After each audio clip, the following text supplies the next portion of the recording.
Welcome back to the Real Life Moms podcast. This is a place where you can take a break from all your to-dos and take time to focus on yourself. I'm Lisa Foster, your host, and I am passionate about helping moms prioritize themselves. On this podcast, we discuss strategies to promote our mental, physical, and emotional well-being. And today we are reclaiming our life force energy. And I am here with fellow mom, Alara Sage. She is an intuitive, gifted mentor, a womb shaman, and a Shakti Activator. She is here today to help us reclaim our creative life force energy and create exactly what we desire. Welcome, Alara, to the show. Yay. Thank you, Lisa. I'm so honored to be here with you and with all the wonderful moms that are listening. Yes. And I am excited about this conversation. I was thinking about it. It's like I get excited. I get a little nervous. I'm intrigued. So I have no idea where we're really going, but I'm excited to take the journey with you. So yay. I know you have a lot of information for us. I love all those feelings. So yes. Well, let's start out a little bit. I know you've had your own spiritual awakening. You are a mom. So maybe you could tell us a little bit how you even got on this journey and this path of even helping other people, men and women. Yeah. So it was around 2014. I had already started some of my spiritual practice. When you look back, you're like, oh, wow, I actually started much further ago than I realized, right? But in 2014, at that time, I was really meditating every day. And I would say that I had a very conscious and intentional spiritual practice. And at the time, I had my one son, and I was between the two boys. And I was an equine physical therapist. I did physical therapy to horses. And so one day I got into my car and I was going to drive to the horses. And as I'm driving down the road, my higher self comes in and says, Om 3 times. And, I knew what oming was, but I didn't practice it in my practice. So it kind of took me like, okay, higher self. But I listened, and so I took a nice deep breath, Om, and all the way to the end of my breath. And at the end of the third one, an energy shot from the base of my body, through my body, out my crown, and I went into full body orgasm. And I had to pull the car over. And I had actually never experienced full body orgasm sexually at that point in my life, let alone driving my car, oming down the road. And, of course, it was very delicious and enjoyable. And it lasted a few minutes. And by the time that it was done, I was left in this state of just bliss, ecstatic bliss. Cloud 9. I was so lit. I had no idea what had happened to me. So I got back on the road, drove down to the horses. I had the music cranked. I was just like having the time of my life. I was waving at everybody. And, the energy kind of subsided throughout the day. And then after that, I had 5 months of quite a radical, intense experience, because what had happened to me is I had what was called spontaneous Kundalini awakening. But again, I didn't know this. And so when the Kundalini awakens, which we can talk about what that is in just a moment, she normally travels very slowly through your body. She takes years, sometimes even a whole lifetime, to really make it through the chakras until she gets to the crown, where she unites with Shiva and we experience divine union. But mine was rapid and intense. And so when she does that, she's our creative life force energy, and she's also our own internal healing power. So as she shot through my body, she released a ton of stored emotion and trauma from my body. And so for the next 5 months, that came rip-roaring out of my system. I had a young child. He was, a year and a half, maybe at the most. And I would find myself 1 minute on the ground, grieving, sobbing over something I wasn't even sure why I was grieving. The next minute I would be like laughing hysterically. The next minute I would be like raging and just screaming at the wall, and trying to like not have my son, like I didn't mind showing him it, but I didn't want him to feel that any of it was at him. And I still had no idea what had happened to me, to the point that I like literally asked my higher self, am I going crazy? And my higher self said, breathe and allow. And so after those 5 months, a book came into my space, which is how the universe wonderfully does so, which was about Kundalini awakening. And the first chapter was about spontaneous Kundalini awakening. And what I realized through that experience was that there was the me before and the me after. And the me before was numb, shut down, emotionally suppressed, not in any type of aliveness or joy, even though from the outside I had a perfect life. My husband and I got along very, very well. We had a wonderful house. We had the one son, like jobs, good income, all the things. But that's not how I felt on the inside. And so that experience was so radical and so extreme that it showed me what was possible for myself and took me on the journey of like, okay, what happened and how do I help other people do this?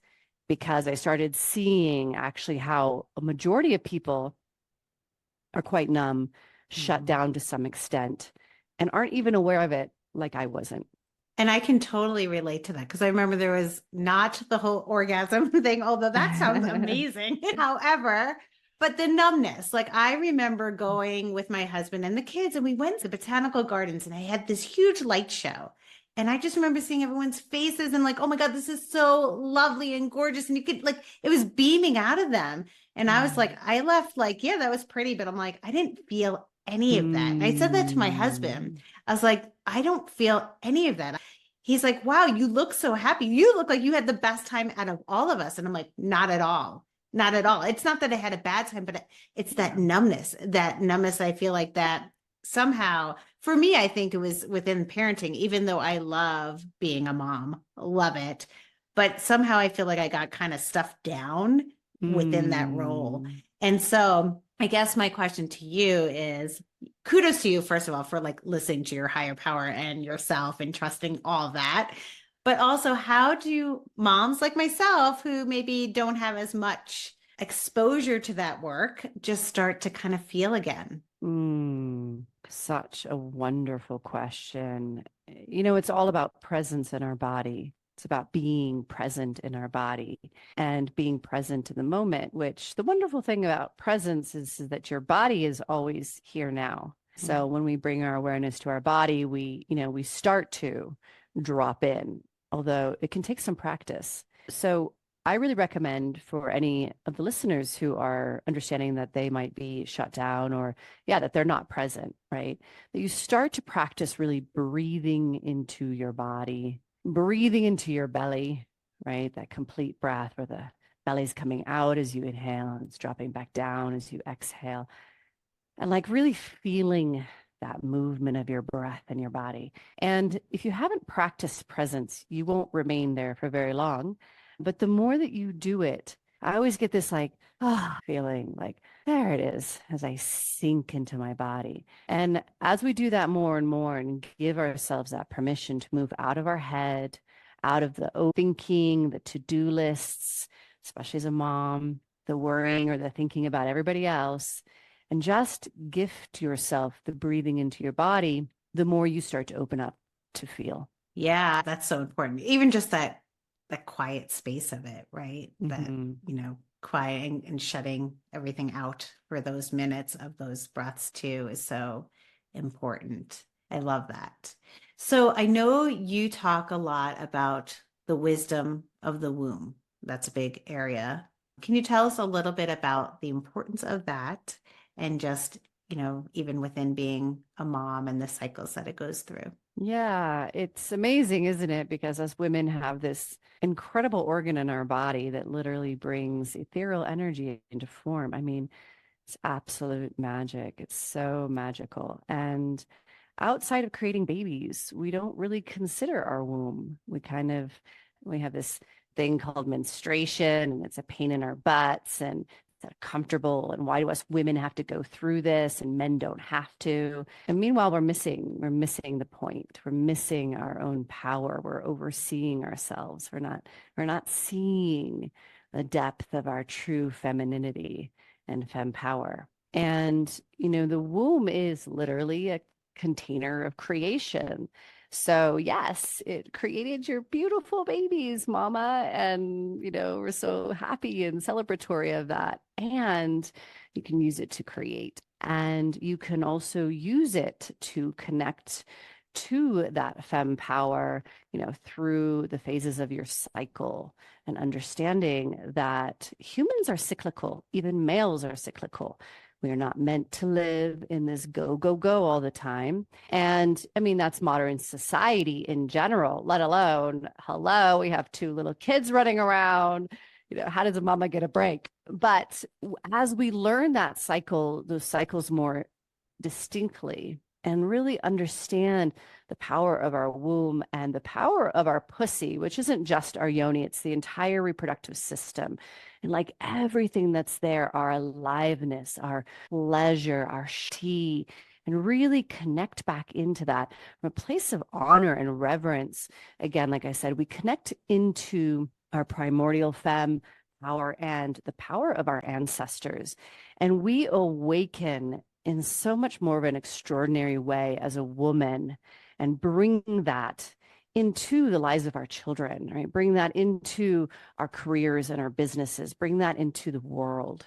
Yeah. I mean, it's funny because when you're talking about the womb itself, and you're talking about the cycle and our menstruation and stuff, it is like I don't have a good association with my womb. Like, even though it's life force and my babies, and that's so important to me, but I don't think I'm alone in this, that it's almost feels a little negative to me. Yeah, I mean, that's what I feel like we've been taught, like you got to go through. I mean, the first thing is the very first initiation where we bleed, it's not, there's no initiation, there's no ceremony, there's no honoring and reverence like they used to, of like, wow, you just came into womanhood. Like, let's celebrate you and let's teach you how to work with this newfound power of yours. Now, it's like, here's a tampon, it sucks, sweetheart. Like, you know, and then we get called bitchy and on the rag. And, I mean, there's some cultures who even think it's gross and women aren't allowed in certain areas when they're on their bleed. And it's like, whoa, we've totally lost sight of like the essence of the feminine in that time of her life, because it's different, of course, when we go through menopause. So how do we change that? How do you change that mindset of this kind of negative feeling towards your womb? Yes, it's all about reclamation. And, we gotta do the do, we gotta feel her. And I take my clients through de-armoring, we're really de-armoring that area. And in some of my programs, we do mirror work with our yoni, and we do a lot of palpation of our yoni because there's a lot of trauma there. There's a lot of shame. There's a lot of things that we don't want to feel.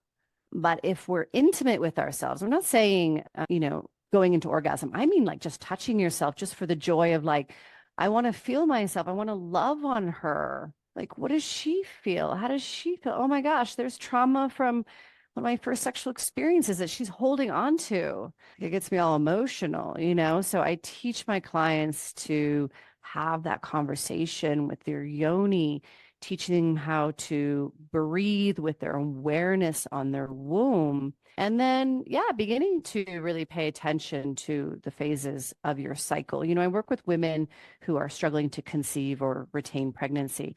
And the good thing about those women is most of them are pretty tapped into their cycles, sometimes a little too much, right? They're a little attached, but they know, like, they're like, oh yeah, I'm ovulating. Like, they're on it. Yeah. And for the rest of us who didn't have that issue, we're kind of like, oh, there's my bleed. Okay.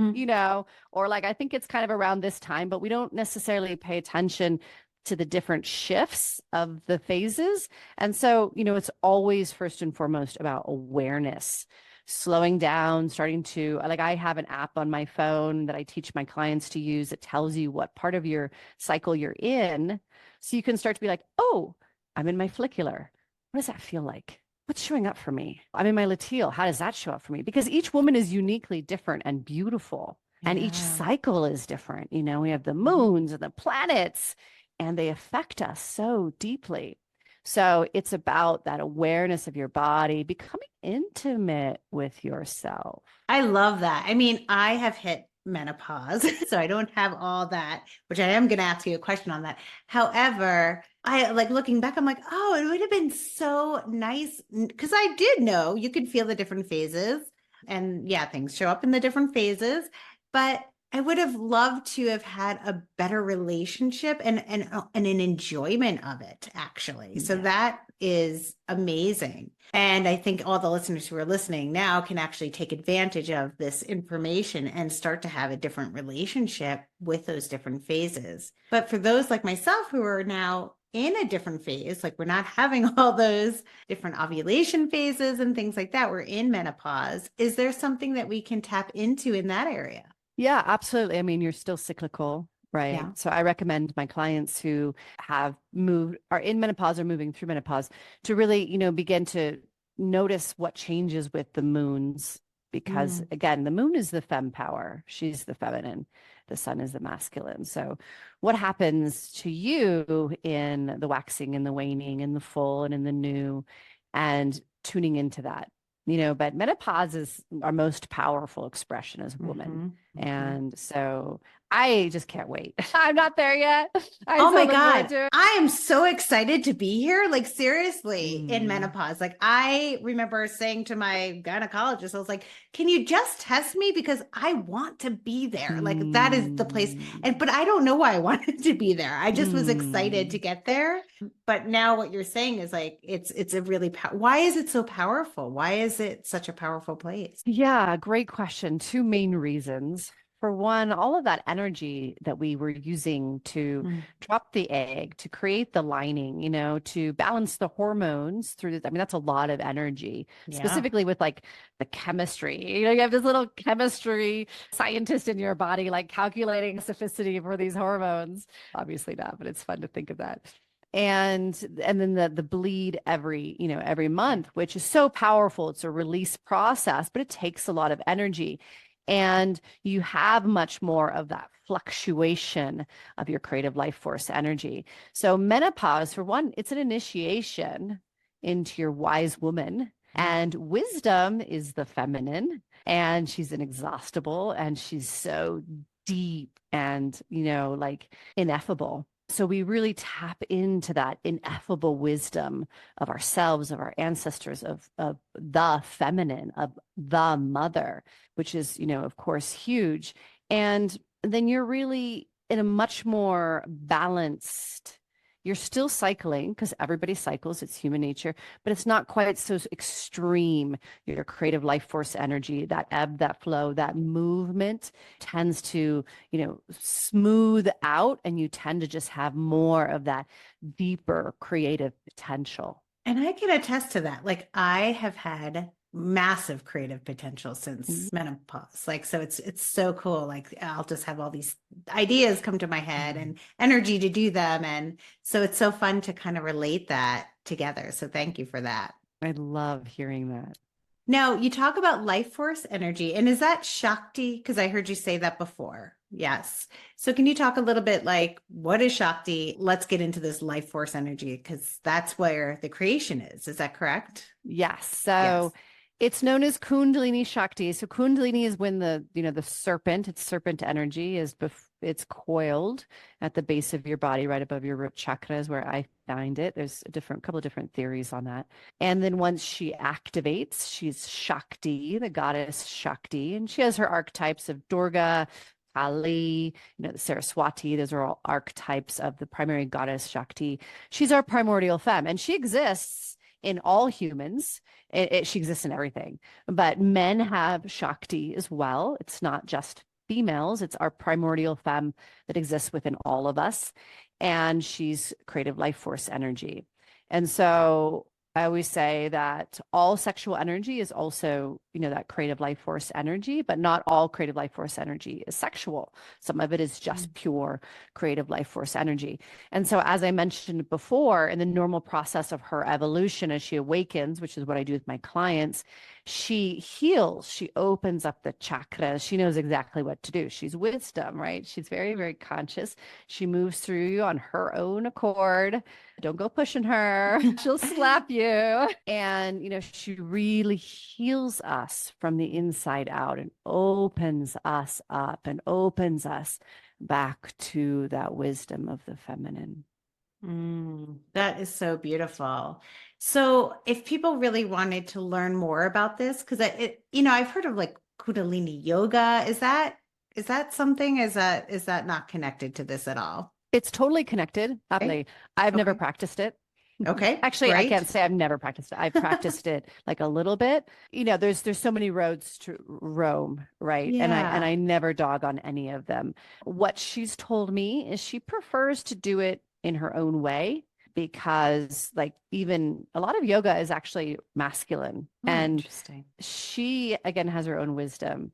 So Mhm. when I work with clients, we're just activating her and then letting her do her thing. But and if people are drawn to Kundalini yoga, absolutely do that.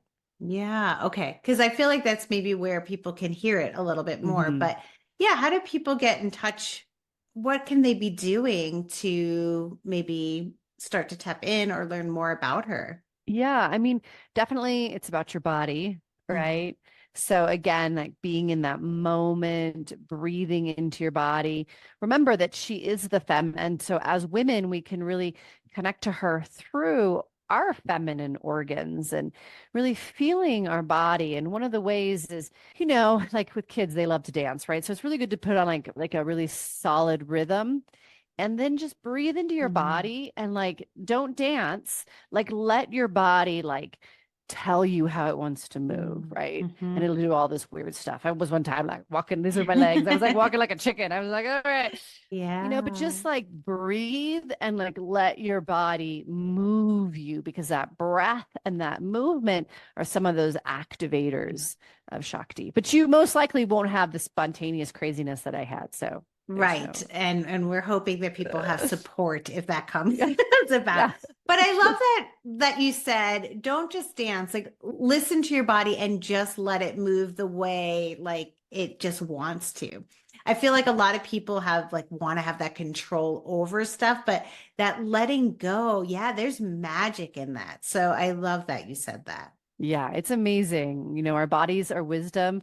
They know how to move and how to like work it all through. And that's another thing, just if you're having a tough day or you're working through some emotions, the feminine is movement. So just get up and like move again, breathe and move. And your body will just be like, oh, do this and breathe here and do that. And you're Mhm. like, oh, I just shifted the energy. Fantastic. Yeah, it's almost like you changed the channel on that Yeah. station you were stuck on, right? Yeah. So, okay. Now there's the sexual energy that you mentioned, life force energy. I think as parents, especially this, and I could be wrong, but I feel like that sexual energy gets a little diminished with all that's put upon us. How do we kind of like reignite that? Yeah, so important. I mean, first and foremost, it's always about communication with your partner, right? And spending that time. And what I like to guide my clients to do is just really spending time together, and Mm, just caressing each other without any, like, no expectation. Because if you're too tired and all you want is caress, caress, right? If you start caressing and you're like, oh, I was really tired, but hey, now I'm getting lit, right? Then you can go further, but like talking about that, like, hey, how about tonight we just caress each other and like let's keep all expectations and pressure off. Because I think for women, when we're specifically around young children, right, it does change. My boys are 9 and 11. It's totally a different space. When you're around those little children, you're just giving so much. Sometimes at night, I just remembered like wanting to just like coil up into a ball, and not touch anybody. But I also at the time felt pressure from my husband. mm, So if we have these conversations of like, let's just touch each other, let's just lay there holding each other's hands and just be really present with each other, take all the pressure off. It's amazing, just it's there. We want it. It's just we mm, get, this feeling of overwhelm. So just having those little moments to yourself. It's also about permission because pleasure is not in just the natural way things work. Pleasure is not at the top of the list.